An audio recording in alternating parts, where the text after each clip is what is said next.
अहिले चाहिँ के भएको छ भनेपछि उसको बुवाले चाहिँ मलाई अस्ति जुन मैले पोस्ट गरेँ त्यो पोस्ट देखेपछि मलाई चाहिँ फेसबुकमा ब्लक गरिदियो अनि त्यसपछि चाहिँ यता इष्टमित्रहरूले हाम्रोतिरको सबै रिलेटिभ्सहरूले चाहिँ उता फोन गर्दाखेरि कसैको फोन पनि उठाएन कि अनि ऊ केटीले पनि आफ्नो मैले त्यो युजर नेम चाहिँ उसको आफ्नो त्यो स्ट्याटसको तल लेखिदिएको थियो त्यो उसले स्ट्याटस चेन्ज गरेर आफ्नो फोटो सोटो हटाइसक्यो उसले चाहिँ टिकटकमा फोटोहरू त हाम्रो युएस गएको 3 महिनापछि टिकटकको फोटोहरू भिडियोहरू त उसले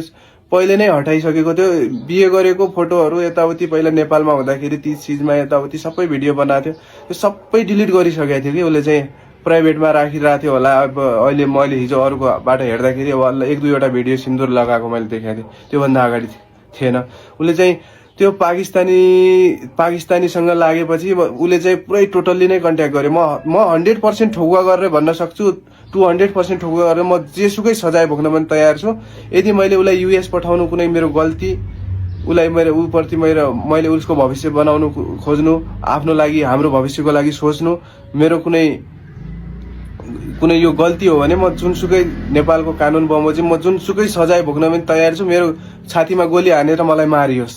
म त्यो चाहन्छु तर अरूको परिवार यसरी भत्काएर अरूको आमा बाबु न राति सुत्नु छ न खानु छ परिवारलाई एउटा तहस नहस बनाएर यसरी कसैले पनि कसैको परिवार भत्काउने हक कसैले पनि हुँदैन त्यही भएर म के भन्न चाहन्छु भने यो म त एउटा उदाहरण मात्रै हो यो समाजमा म जस्ता कयौंका आमा बुवाका घर भत्किएका होलान्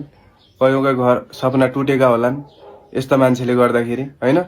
म चाहिँ उसलाई चाहिँ यहाँ दोष दिन यो गर्न त्यो गर्न कुनै आएको होइन यस्तो भोलि हुन सक्छ भनेर मैले यो भिडियो